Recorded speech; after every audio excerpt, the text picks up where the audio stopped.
Hi అండి. అందరూ ఎలా ఉన్నారండి? అందరూ బాగుండాలని దేవుడిని అయితే కోరుకుంటానండి నేను.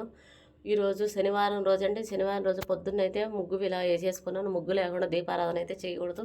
ముందుగానే ముగ్గు వేసేసుకుని తర్వాత దేవుడి రూమ్లోకి వెళ్ళేసి దీపారాధన అయితే చేసుకోవాలి. పొద్దున్నైతే ఇవ్వండి పువ్వులు అయితే పూసాయి. ఒక పువ్వు పూసింది. కొరవైతే అన్ని మొగ్గలండి. రేపు పూస్తాయేమో అవి వచ్చేసి మందార పువ్వు చాలా బాగుంది కానీ లోపలంతా కూడా చూడు, లోపల మధ్యలో అయితే ఎర్రగా ఉంది. చుట్టూరు చాలా బాగుందండి అది.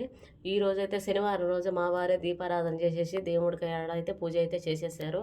ఈరోజు శనివారం నువ్వు చేయొద్దు నేను చేస్తానని చెప్పేసి నేనన్నీ కూడా పూలన్నీ అలంకరించేసి దేవుడి దగ్గర దీపారాధనకి ఆ పిండి అంతా కూడా కలిపిచ్చేసి అక్కడ పెట్టేస్తే ఆయనే చేశారు. ఈరోజు చాలా మంచిగా అనిపించిందండి. తులసి మాల శనివారం రోజు వెంకటేశ్వర స్వామికి వేసుకుంటే చాలా మంచిది అని చెప్పేసి కొబ్బరికాయ కూడా శనివారం కొడతామండి మేమైతేను. ఈ సాయంత్రం అండి తులసమ్మ దగ్గర